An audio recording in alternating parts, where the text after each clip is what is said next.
civilized society is defined by the way it looks after its weaker section of the population. It is not defined by how the rich people live or how the rich classes, their lifestyle. It is defined by how is it planning to reduce this inequality. And then the sort of things you've mentioned before this report, this elite capture. And it's not just a problem of Pakistan, it is a problem of almost all the developing world.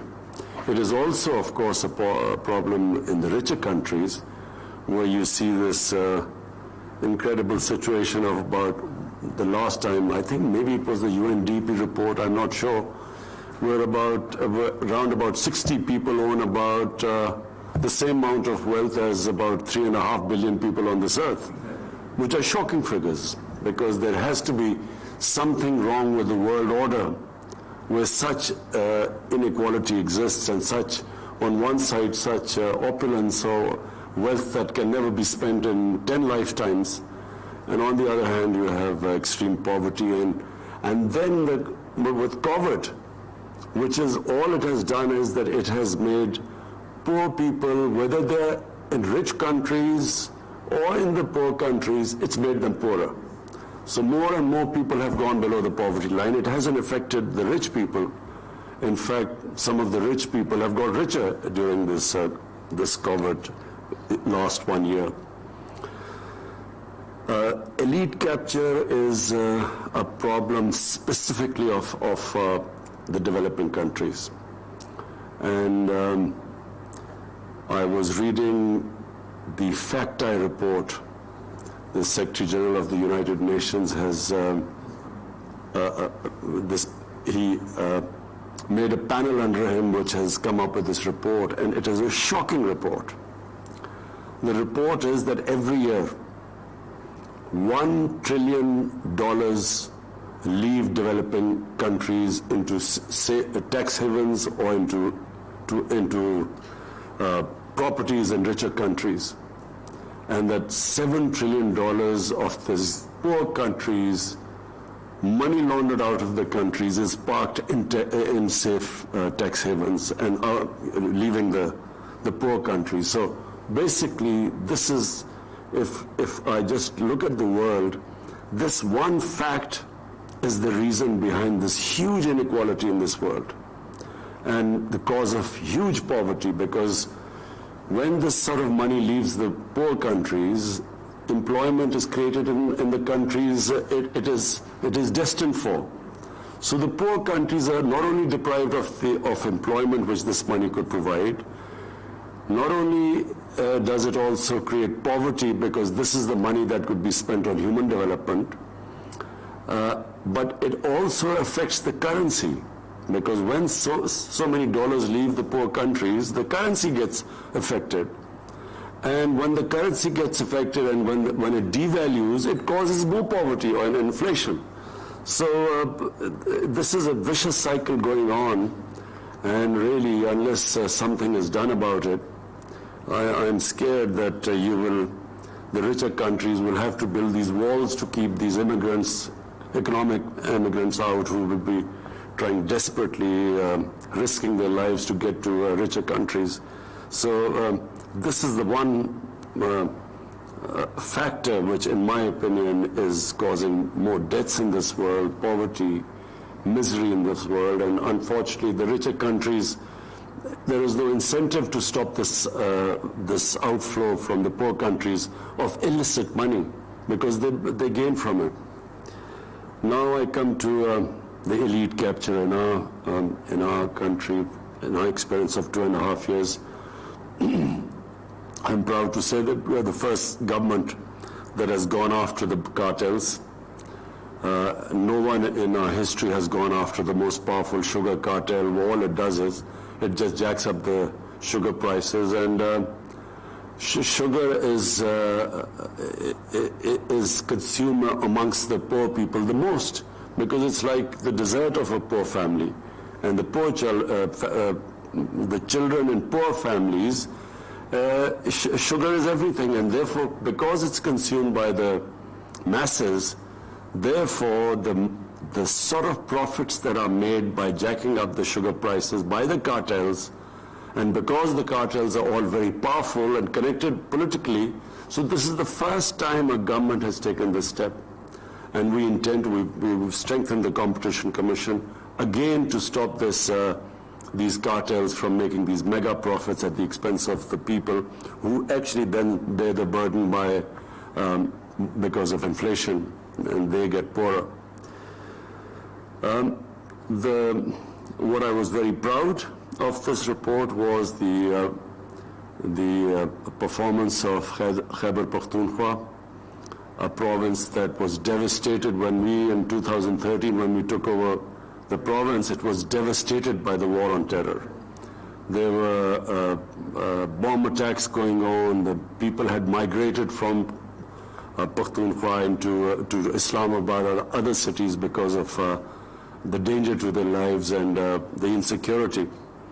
And so it gives me great pleasure to have what you pointed out, that what the report says, that the province that reduced poverty the greatest and developed its human beings the greatest was KP, and it has almost caught up with Punjab. So that is a source of great satisfaction for my government. I'm also very proud of the way in covert during this last 1 year, the way we came out with this SAS program, and Sania deserves all the credit for dispersing this huge amount of money in the shortest space of time, and when there were no one could say that there was any sort of political type of distribution, or there was any I noticed that in Lebanon people were out in the streets and they felt that the money distributed during COVID was distributed on political basis and wasn't equitably distributed, and I'm very proud that no one could say that about us.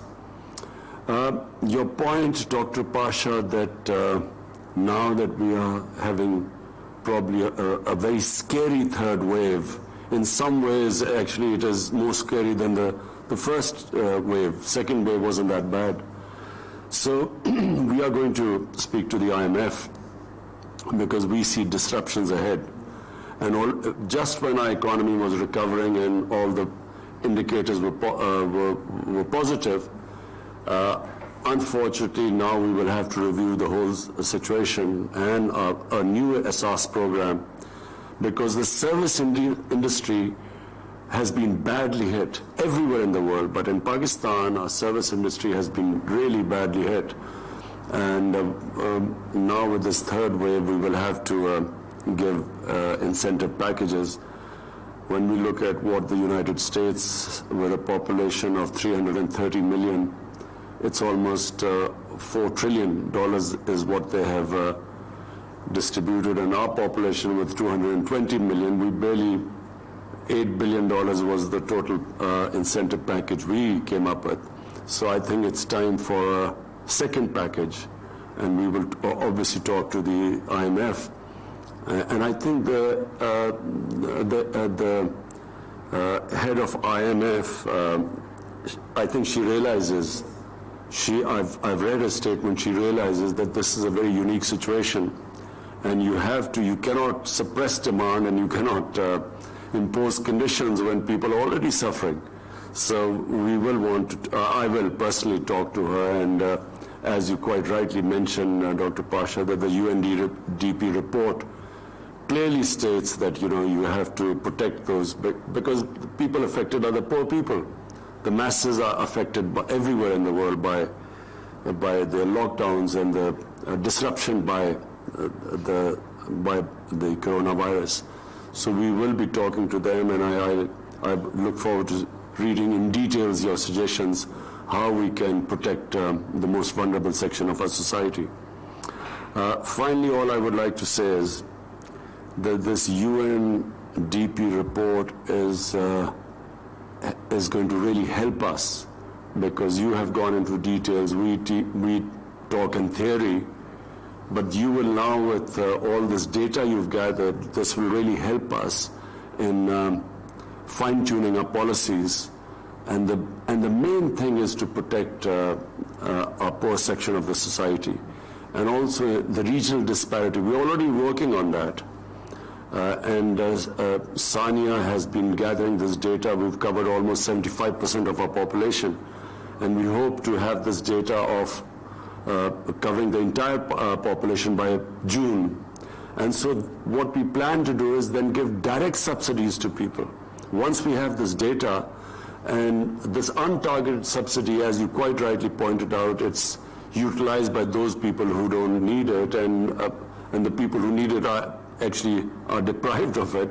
So we now, once we have this data, then we will be able to directly subsidize that section of the population that's vulnerable, whether it is in the rural areas or in the urban areas, different types of subsidy to the small farmer, and then to urban consumer who's facing inflation. We will then be able to directly help them in their basic foods which they consume, the basic staple diet. We will be able to directly fund them, because unfortunately the commodity prices are rising all over the world because of the COVID disruption of the supply side. So we will be able to protect these people by directly subsidizing them, and that's why this data is extremely valuable for us. So I want to again thank everyone, and I want to say that this really will help us, and UNDP has done a tremendous job which is beneficial to us, and I'm sure that such reports would benefit all the developing world. All the countries would benefit from this report. So thank you, Dr. Pasha, and thank you everyone. वज़ीर आज़म इमरान खान खिताब कर रहे थे UNDP Pakistan की इंसानी तरक्की के हवाले से रिपोर्ट का इजरा। वज़ीर आज़म इमरान खान ने कहा कि हुकूमत की तरजीह गरीब अफराद को ऊपर ले